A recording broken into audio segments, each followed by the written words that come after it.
भाषांमध्ये एक आपली राजमुद्रा जी आहे छत्रपती शिवाजी महाराजांची, ती राजमुद्रा दुसऱ्या मुलीनं पूर्ण जशाला तशी सांगितली होती.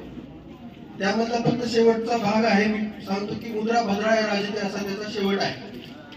म्हणजे ही जी छत्रपती शिवाजी महाराजांची मुद्रा आहे ती भद्र म्हणजे कल्याण करण्यासाठी राज्य करत आहे, लोकांचं कल्याण करण्यासाठी राज्य करत आहे. आणि जेव्हा आपली राज्यघटना म्हणजे स्वतंत्र भारताची राज्यघटना निर्माण झाली तेव्हा सुद्धा आपण जे राज्यकर्त्यांनी जे सूत्र निवडलेलं आहे ते कल्याणकारी राज्याचं आहे, जे की छत्रपती शिवाजी महाराजांच्या विचारातूनच आपल्याला मिळालेलं आहे.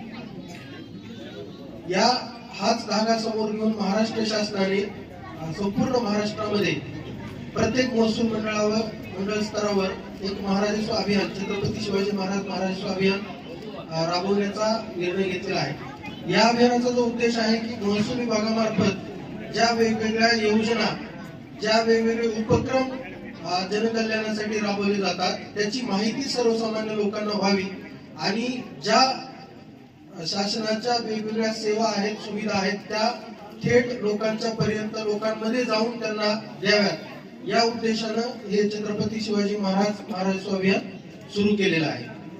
यामध्ये महसूल विभागामार्फत देण्यात येणाऱ्या ज्या सेवा असतात, जसे की आपण पाहिलं जात प्रमाणपत्र आहे, नॉन क्रिमिनल प्रमाणपत्र आहे, उत्पन्न प्रमाणपत्र, रहिवास प्रमाणपत्र आहे, राशन कार्ड आहे, त्यानंतर आरोग्य विभागाचं आयुष्यमान भारत कार्ड आहे, किंवा आपण 2 माता आहेत त्यांना आपण बेबी किट दिल्या, किंवा अशा वेगवेगळ्या प्रकारच्या ज्या योजना आहेत त्यांचा थेट लाभ देण्यासाठी या शिबिराचं आयोजन केलेलं आहे.